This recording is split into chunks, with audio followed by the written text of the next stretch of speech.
Breaking news out of Lake County where a shooting killed one deputy and hurt two others. I'm Greg Warman. And I'm Martha Sagowski. We have a look right now where we are expecting the sheriff to give an update right now any minute. Let's listen in. Thank you for being here. Before I get into the results of this investigation, let me pause and say thank you. Thank you for the tremendous support from our community, from our clergy to our restaurants, our citizens, our federal, state, and local elected officials, to all of my fellow sheriffs across the state. Thank you for your support. Our sheriff's office family is hurting, and all of you are helping us through this horrific nightmare.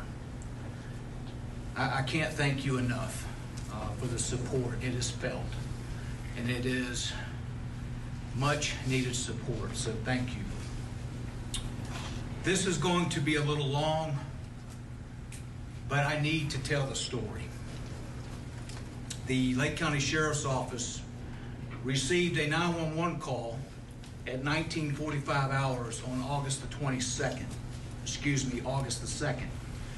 requesting law enforcement to respond to 38226 Brookside Drive, Eustis, in reference to a female in his yard assaulting people that were present and trespassing on the caller's property.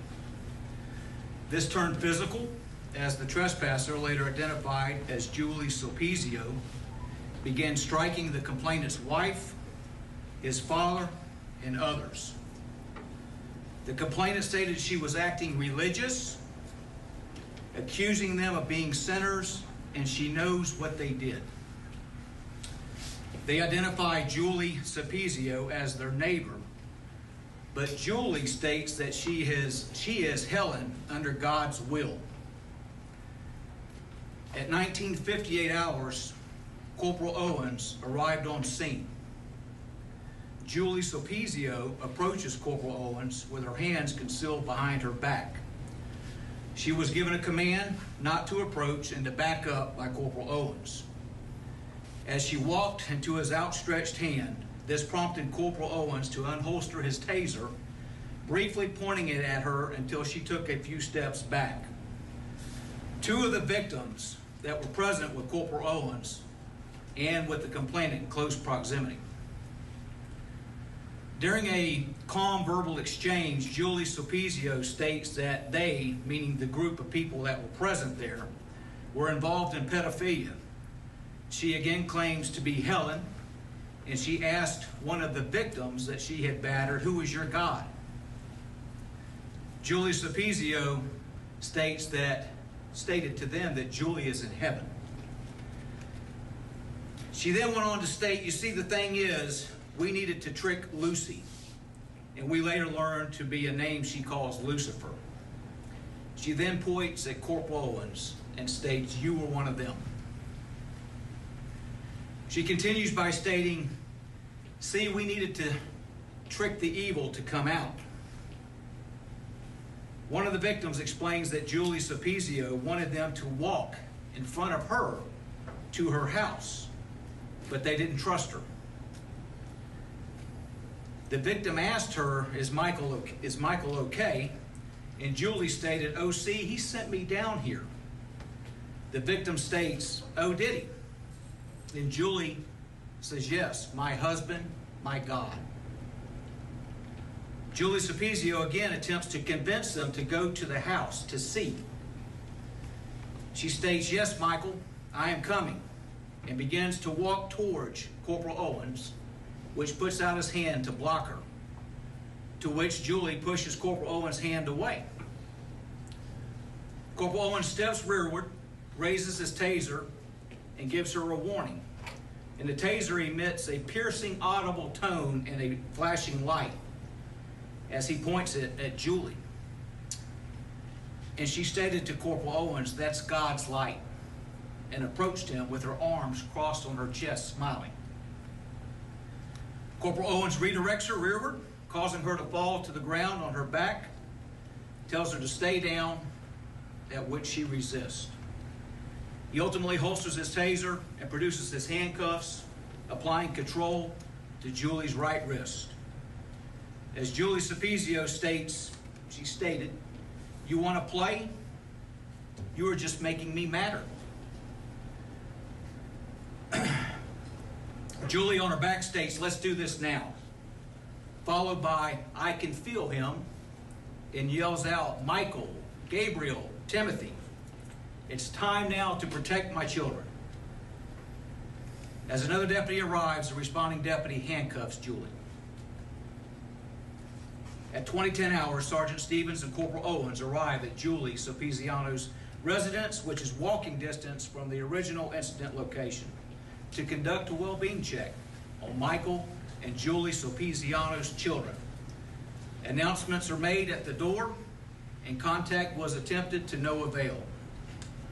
Sergeant Stevens observed 3 individuals inside run, and that one looked at him as they passed the shut door.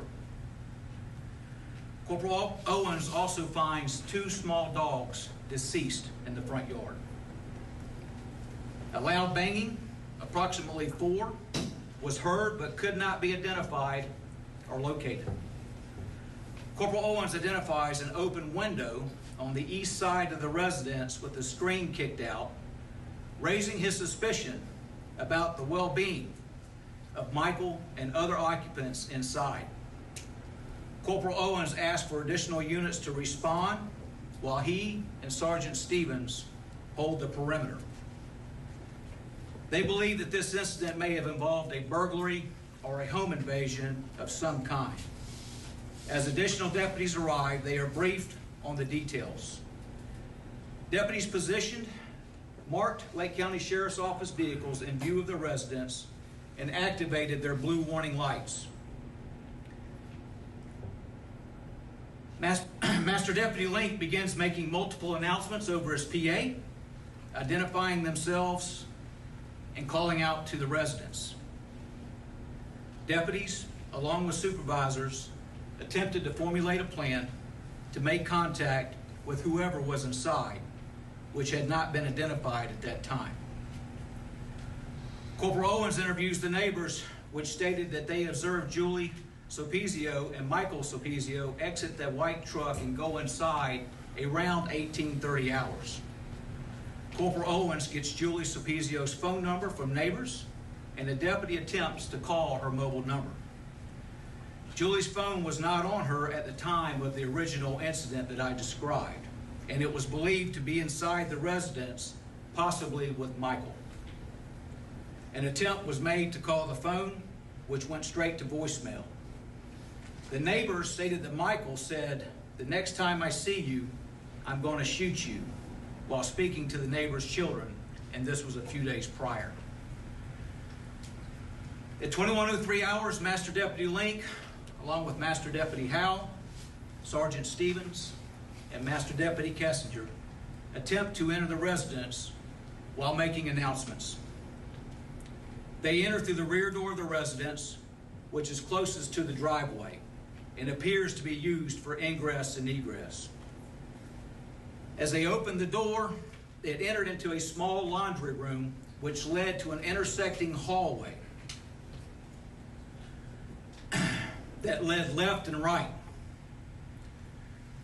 Master Deputy Link, as he approached the threshold of the hallway, advised he was going left, indicating to Master Deputy Howe he should go right.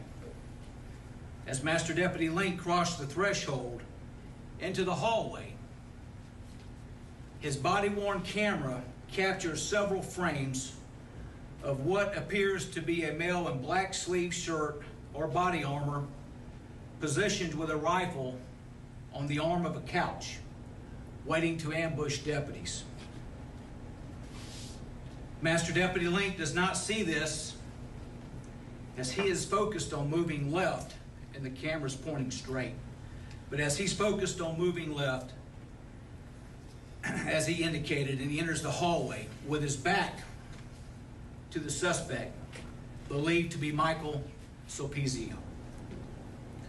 Multiple gunshots were fired, likely rifle rounds, from the area that the suspect occupied, striking Master Deputy Link in the back, causing him to turn and fall. Master Deputy Link is struck multiple times and attempts to suppress the threat with gunfire.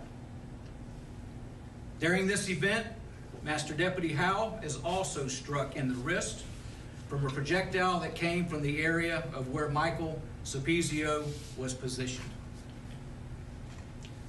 Master Deputy Howe, Sergeant Stevens, and Master Deputy Kessinger were forced to retreat out of the residence. Master Deputy Link was immobilized, suffering multiple gunshot wounds, and he attempts to crawl on his back to cover, but was unsuccessful. Master Deputy Link had exhausted all rounds in his duty weapon. And hearing his ID being called over the radio, moves his hands in what appears to be an attempt to respond to the radio, but was unsuccessful. Master Deputy Link was shot at several more times, and it appeared that he was struck by additional rounds. Someone within the residence began shooting at deputies outside, which moved to cover and in turn returned fire. Master Deputy Howe was extracted from the scene and transported to the hospital. Additional resources were requested, as well as additional deputies. While waiting for additional law enforcement, deputies and supervisors on scene attempted to negotiate with the suspects to release Master Deputy Link, but the suspects refused. Master Deputy Link's body-worn camera continuously recorded audio and video from within the residence facing up towards the ceiling. At 21:24 hours, a female yells from within the residence as she racks a firearm and states, "My king will kill all of you. You are Lucifer's children." This was in response to deputies yelling for Master Deputy Link to crawl to them. That's what they responded back with as we were asking Link to crawl to us.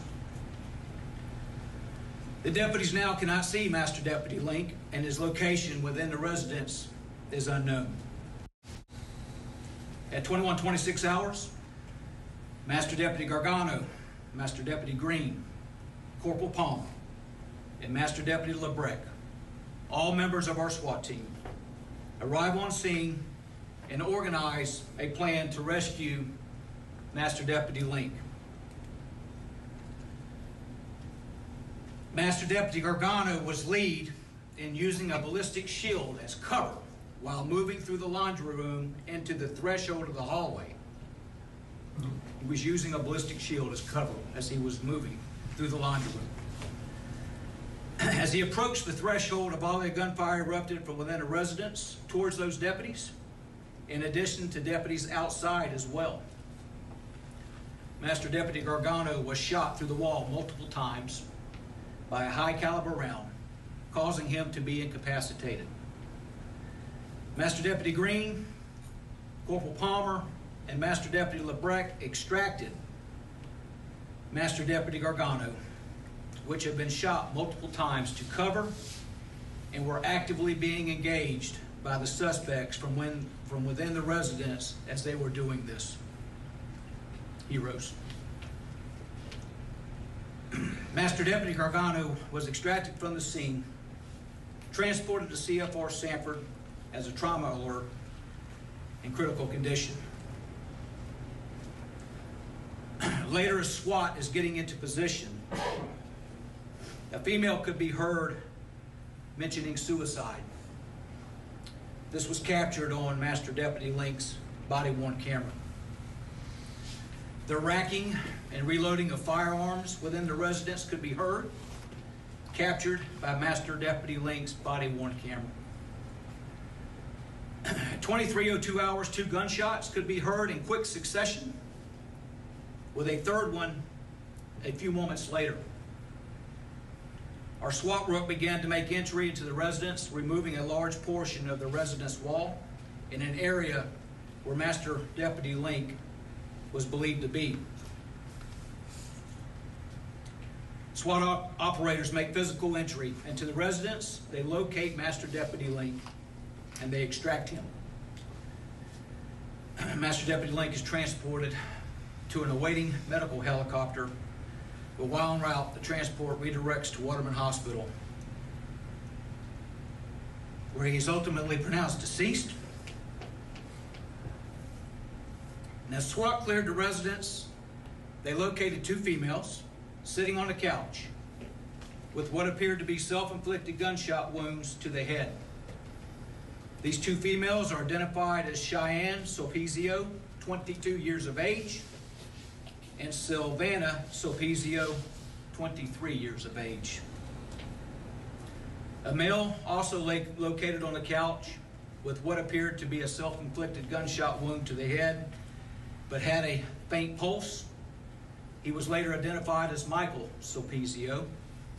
He was transported to ORMC as a trauma alert in critical condition.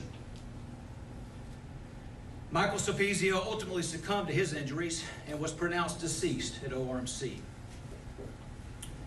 A search warrant was executed on the residence, and within the residence in excess of 20 firearms, ranging from high caliber rifles to pistols to shotguns, appear to have been gathered and placed and staged in the living room area.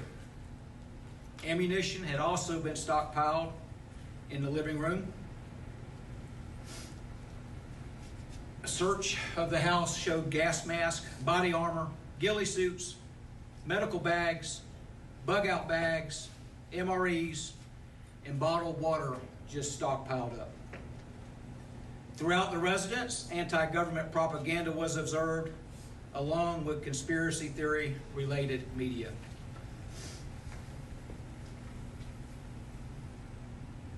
During her interview, it was disclosed that Julie, claiming to be God, and often Helen, believes that God speaks through her. Julie stated that Michael is the guardian angel Michael, which obeys her, God's command. She states that she was trying to lure the neighbors to her residence so that Michael could kill them. She was not successful because of our deputies. At this time, I'd like to ask our state attorney of the 5th Circuit, Bill Gladson, to explain the charges, and then I will be back up here for questions and some follow-up comments. Thank you, Sheriff. Good afternoon. As the Sheriff said, my name is Bill Gladson. I'm the state attorney here in Lake County. First, I'd like to express our deepest sympathies from the state attorney's office to our law enforcement family at the Lake County Sheriff's Office.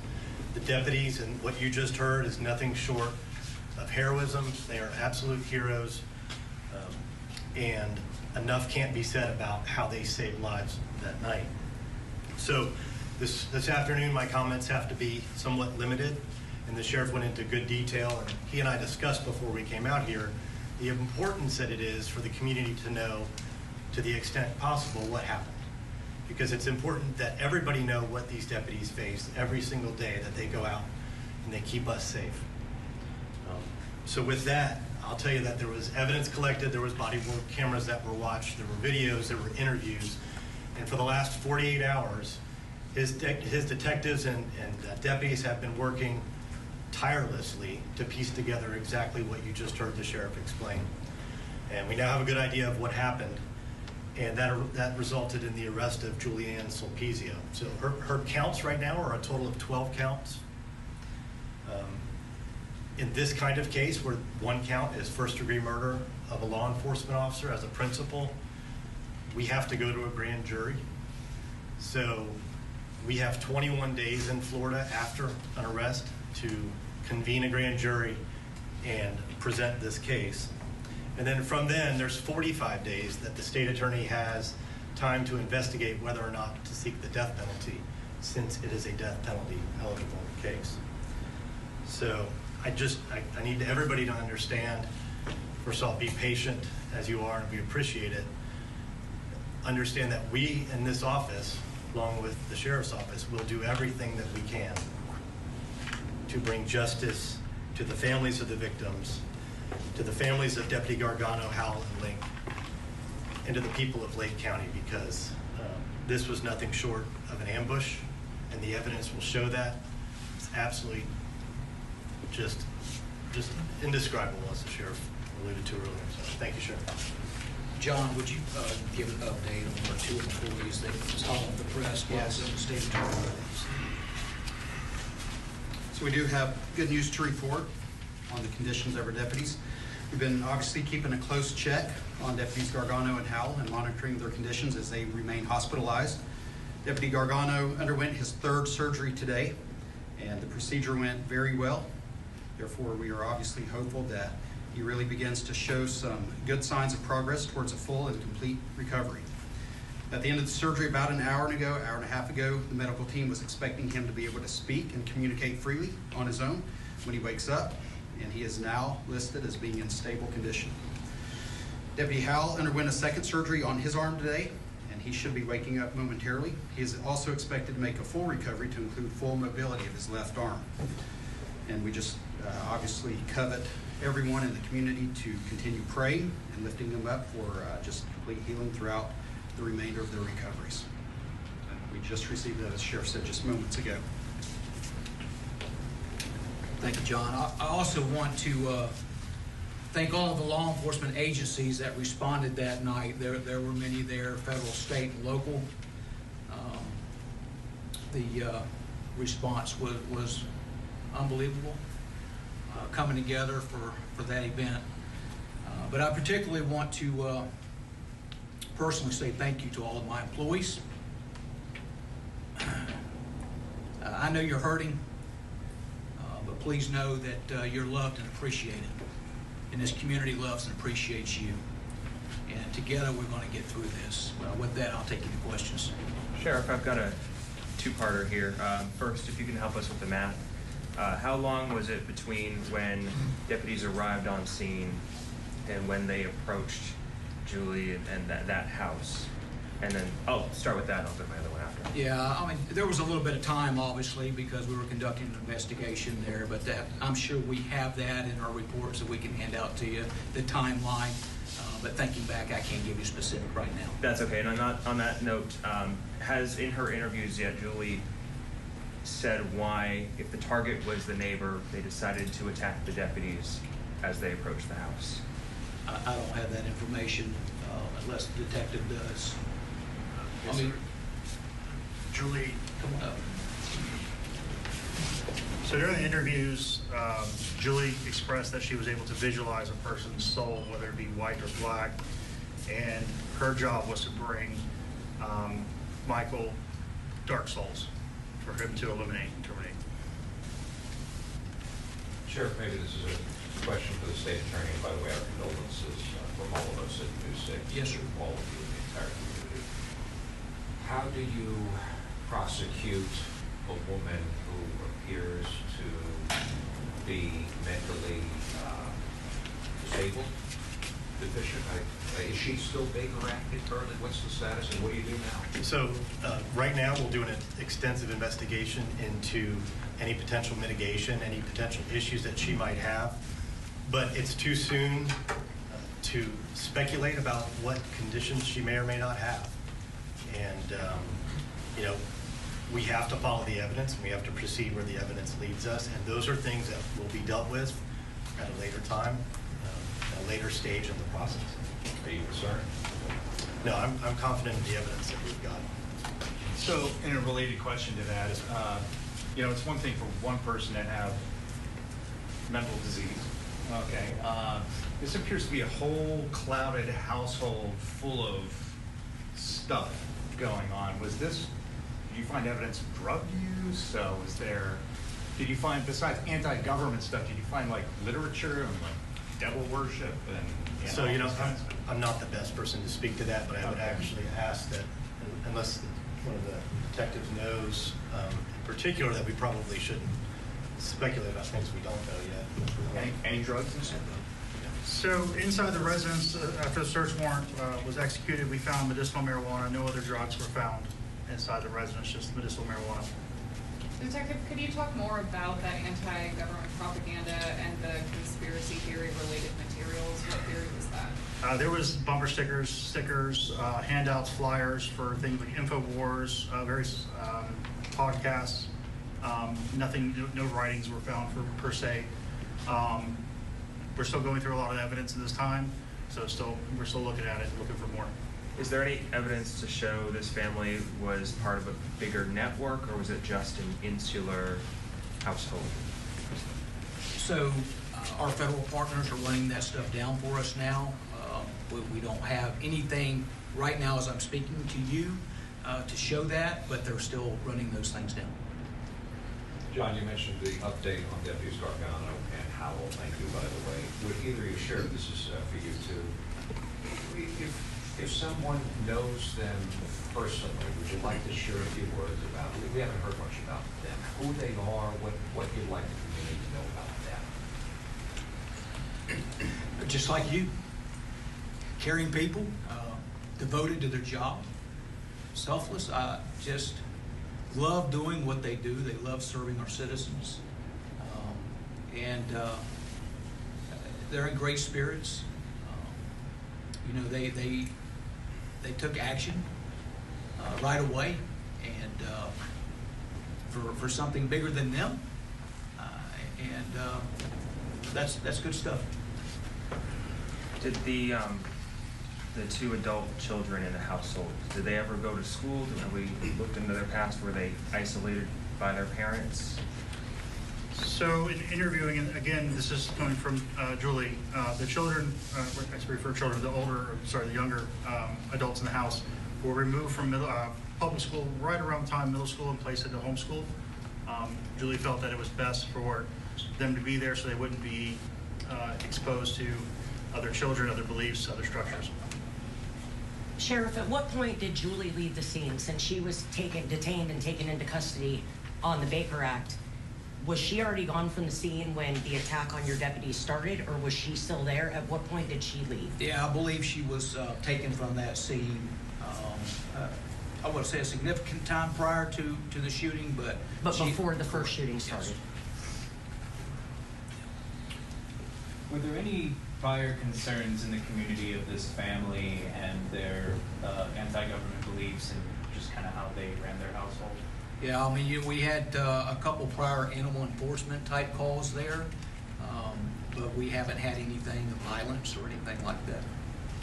And Sheriff, I know that certainly on a larger scale, the FBI keeps track of everything from militia groups to people that are showing up on radars as potentially dangerous.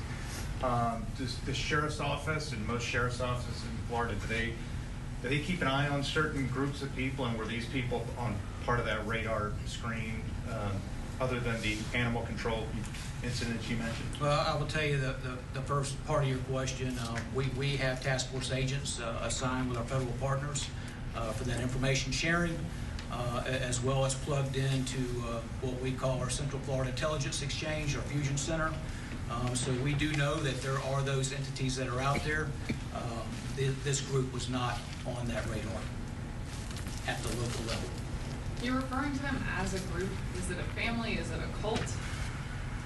What I'd like to refer to them as, I can't. But we'll call them a family. Did one more on the children or adult kids, after they were pulled out, did they have any access to the outside world at all, from what you're able to gather? So that's part of our investigation. As of this time, it doesn't really appear like they did. Not traditional things you'd have with cell phones. They didn't have TVs, things like that. So they're kind of cut off from the outside world for the most part. And were they adopted by both, were the two young women adopted by both Julia and Michael, or just Michael? So, and correct me if I'm wrong, Detective, but Julia is the biological mom, and the father, Michael, adopted them. Correct. Okay. When you conducted the interview with her, did she show any remorse, or was she joyful? What was her demeanor? She was joyful. There was no remorse. And I will tell you, my Marine unit was joyful too, because we used Master Deputy Link's handcuffs and his patrol vehicle to transport her to the jail. Is there any surviving family who could illuminate more as to who this family was? So we've been in contact with the family of Julie as well as Michael. They provided some insight, but for the most part, Julie and Michael have been pretty much cut off from their family by their own choice. On the subject of Master Deputy Link and moving forward here, we'll be handling funeral arrangements and stuff, but are there plans for more public memorial for him, or whatever the department might be doing to honor him permanently? Sure. So obviously we're taking this day by day. In the last, and if a member of my staff can correct me while I was in the meeting with the state attorney if anything's changed, but I believe Master Deputy Link service is going to be this Saturday at 11 o'clock in Claremont at Real Life Church. And then there will be things after that. And so we will keep you posted through social media, etc. Do any of the family have a criminal history? The criminal history is very minimal at best. It's very historically in time. It's very minimal in scope. It's misdemeanor, minimal things happened a decade or more ago. So nothing that would indicate that something like this could possibly be on the horizon? Correct. Is the funeral open to the public or just for family and friends? I have not been given a definitive answer on that. I will tell you that it is our intent, if his wife Brittany is okay with it, I don't know why she wouldn't be, to make that available to the public, as well as be able to do some type of live stream for it, for those who may be disabled or can't travel. Sheriff, you've gone through a lot of information, a lot of detail here. I guess in the beginning, one of the first things you said was about this, being an ambush. Would you like to share, I don't know, maybe a closing thought with people at home who have been watching all this develop over the last few days about people who target law enforcement? Yeah, something that staff and I, we struggle with. I can't explain the feeling you have of knowing you have a deputy sheriff that's shot up inside of a home and you can't get him out. The volume of firepower that even the rescue team, knowing what happened to the first two deputies, to form that rescue team that quick and go back in with a shield, that's bravery, okay? They tried, but I don't know that the SEAL team could have got in there, to be honest with you. On that vein, Sheriff, with the understanding that it's not illegal to be anti-government, it's not illegal to be cut off from your family, your household, insulated like that,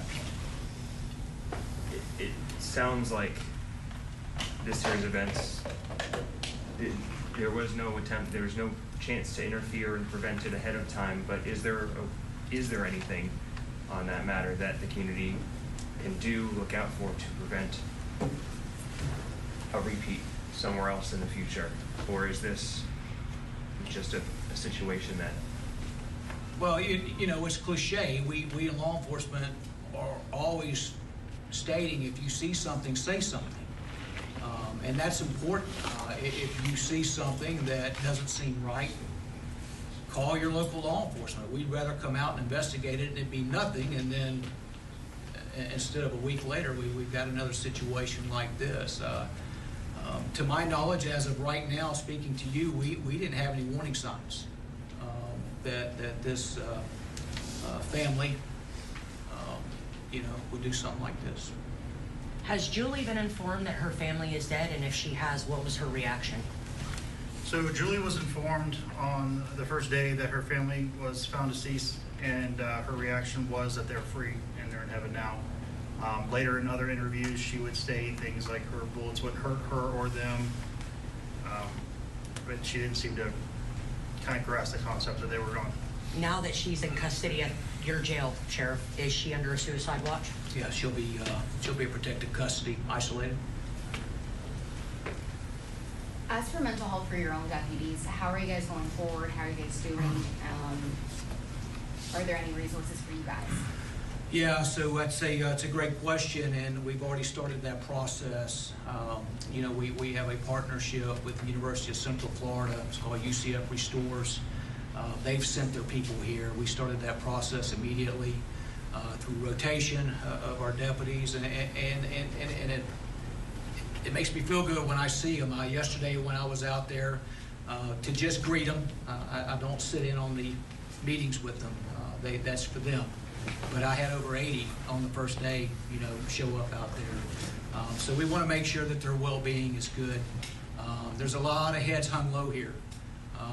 You know, there were a lot of people called in sick. You know, we had to backfill some of our patrol spots the next day.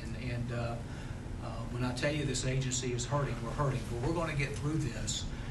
And it takes more than just us. It takes our community, and our community's doing that. And I'm so thankful. Thank you. All right. That's it. Thank you all. Thank you. Thank you, Sheriff. You've been listening to a composed Sheriff Peyton Grinnell, where we are hearing more of just the horrific details of what happened Friday night around 8 o'clock is when all of this happened.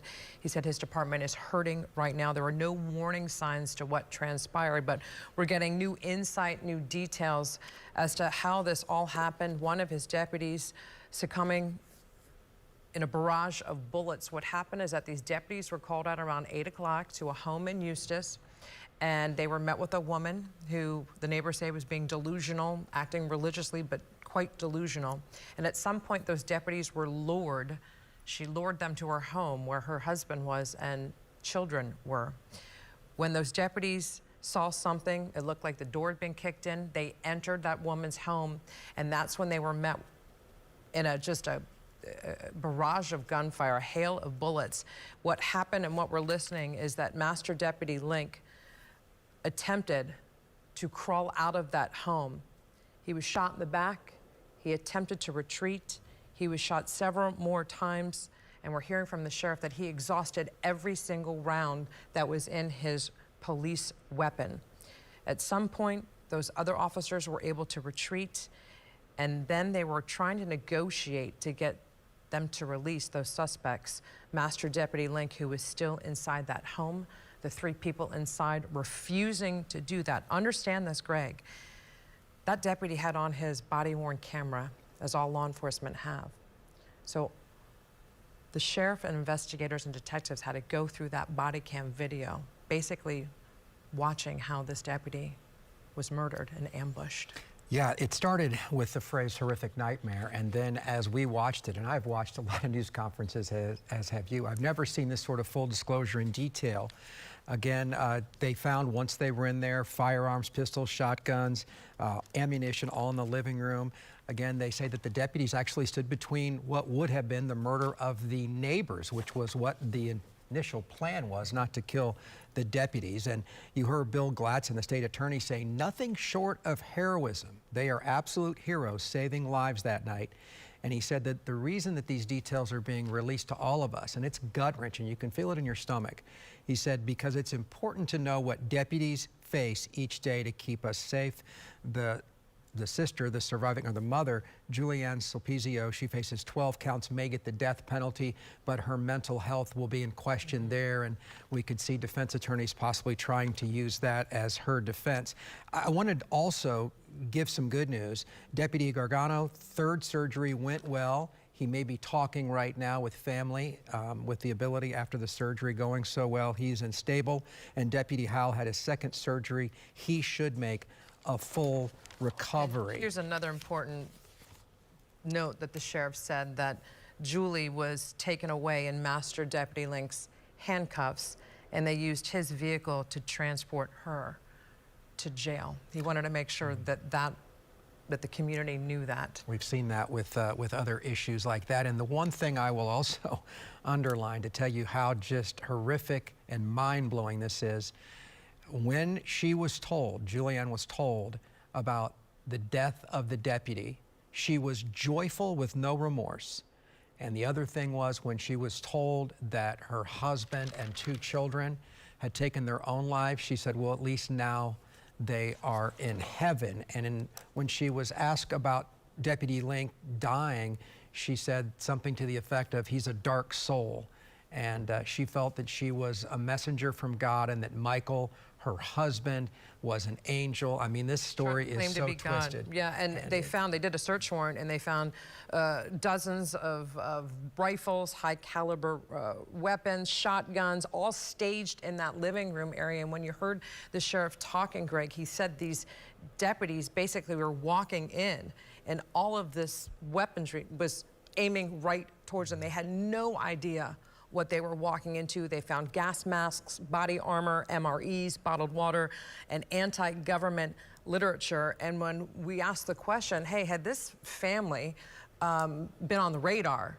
They said they had been out there for some animal calls, but they weren't on the Fed radar. They weren't on the local radar. But basically what this woman was doing was trying to lure her neighbors to her home so that her husband could kill them, all in the name of religion. The 2 dogs also found in the yard as deputies arrived. Maybe that was their first indication that this was not a normal scene. Deputy Link then tried to use the PA on his patrol cruiser to call out to the residents to no luck. Deranged was one of the words that was used, and she was even saying her name was Helen. But again, as we watch this with you, again, it is gut-wrenching. We also heard that the plans are for the funeral. That will be known here soon. I'm certain there will be a huge, of course, law enforcement presence, and then the public also. All of us are feeling this pain. And today we witnessed some of that pain as Deputy Link was being taken to the funeral home. It was also important to know that the sheriff said it's imperative that his department get the mental health that they need right now. So UCF has a program called UCF Restores. It's therapy, mental health. They are there. His deputies say that they are using that right now to help them get through, obviously, this just devastating time. They haven't lost a deputy in that department in almost 20 years, Greg. This has just rocked them. It has rocked the community. Right now, also, if you would like to help, if you want to keep the family in your prayers, there's also GoFundMe accounts for all 3 of those deputies. That's up on our website. And right now they're going to need the prayers and those GoFundMes to move forward if they can. Yeah, the most revealing news conference we have ever seen here in Central Florida. Every detail played out. Now, in terms of Deputy Link, I mentioned that we did see that outpouring of love and support today as his body was taken to the funeral home to prepare it for the funeral. Yeah, Channel 9's Carla Ray is joining us live right now in the studio. And Carla, today law enforcement officers from all across the state traveling through the rain to escort their fallen brother to that funeral home. And you have to just put yourself in the shoes of those deputies. They are simultaneously investigating probably the most horrific case they will ever come across in their careers, and at the same time mourning the loss of their fallen brother. It has been an emotional few days in Lake County. The gloomy, wet weather from Debbie punctuated what was already set to be a somber morning in Lake County as dozens of law enforcement vehicles from agencies near and far lined up to escort one of their own to a Claremont funeral home. Master Deputy Bradley Link, just 28 years old, was shot and killed Friday at a home in Eustis. Investigators say the Ag and Marine Unit deputy responded there for a disturbance, but was ambushed and met with gunfire, then trapped in the home until his fellow officers forced their way in, taking on gunfire as well. Horrific when you have one of your own inside of a home and you can't get to them. They were just met with a hail of gunfire. A lot of gunfire. It all started when a neighbor claims a woman who lived in that home attacked her as she was walking her dog Friday evening. She called 911, and a short time later, as deputies arrived, those shots were fired. We were out in the yard, actually. We all had to duck and cover and stuff. I'm terrified. My kids are freaking out, like having panic attacks. Master Deputy Harold Howell, who was shot in the arm, has had surgery and is recovering. But Deputy First Class Stefano Gargano was shot multiple times, putting him into critical condition. Now prayers continue as this agency plans for its first line-of-duty funeral in nearly 20 years. And again, that update that we just got about Deputy Gargano, his condition has been upgraded to stable at this time after going through that third surgery this afternoon. As for that suspect, Julie Subuzio, she is facing 12 counts, including first-degree murder of a law enforcement officer. That would be a death penalty case. It has to go to a grand jury, so this is a story we are going to continue to cover. Greg, Martha? No matter what the justice is, very, very difficult for all of us to process it in Central Florida, especially those who knew and loved their deputies. And we had our news crew there that night and also there for the news conference. Yeah, we did. And just such a dark moment right now. We want to go live out to Lake County again, where Channel 9's Nick Pampantonis, you've been there monitoring what the sheriff was saying. Nick, he said there was no warning sign to any of this, and his department and the community are hurting. No, that's they said, I mean, we already knew that they were called to that house a few other times for animal-related matters, but they said there was nothing indicating that this family would go and try to harm, much less anybody, to especially the law enforcement officers that came. They said Julie, the mother, the matriarch of the household, believed that she was God in some form. Her husband, Michael, and the couple's two daughters were also all disciples or warriors of that household. So they said it was a very insular family. The household kept to themselves, didn't have much contact with family members. The daughters were pulled out of school in middle school because Julie didn't want to have any sort of them to be exposed to anybody else, so they were homeschooled. Julie said to the deputies allegedly here that the mission was to find dark souls and eliminate them. And so that is what the family proceeded to do. Initially, it was going to be targeting neighbors. She went out to try and get those neighbors back to the house. It turned out to be deputies instead because of the actions that the neighbors took in calling 911. But that, they said there was nothing a SWAT team could have done. There's nothing a special forces team. They just said that that house was armed and ready with 20 guns in the living room, ready and pointed at the door for somebody to walk in so the family could, in their minds, fulfill the mission that they had. And it was a incredibly emotional press conference as the sheriff was going through the details and the timelines of what happened. When I tell you this agency is hurting, we're hurting, but we're going to get through this. It takes more than just us. It takes our community, and our community's doing that. And I'm so thankful. And I'm trying to refer to my notes here, but I do believe that they said Julie is facing 12 charges, I believe is what they said. Take a look back here. 12 counts, excuse me. First-degree murder of a law enforcement officer. That will open up this case to death penalty status if that is what they decide to go for. They need to convene a grand jury within 21 days to look at this case and have the jury sign off on that. And they have a bit longer after that, about a month and a half, before they have to make that determination. So that will be the next step as this unfolds. But for now, the immediate focus is going to be on this department. Number one, putting together the pieces, trying to collect any more evidence that they can, but number two, just getting through that healing process. It's a tall order. In some cases, it's insurmountable, but they're going to be moving forward with the funeral this weekend, and then any public plans they might have after that to honor Deputy Link, make sure these other deputies recover completely here, and make sure that the mental health and the emotional well-being of their own deputies and any other law enforcement officers in Lake County is as protected as it can be, given the circumstances. For now, live in Tavares, Nick Papantonis, Channel 9 Eyewitness News.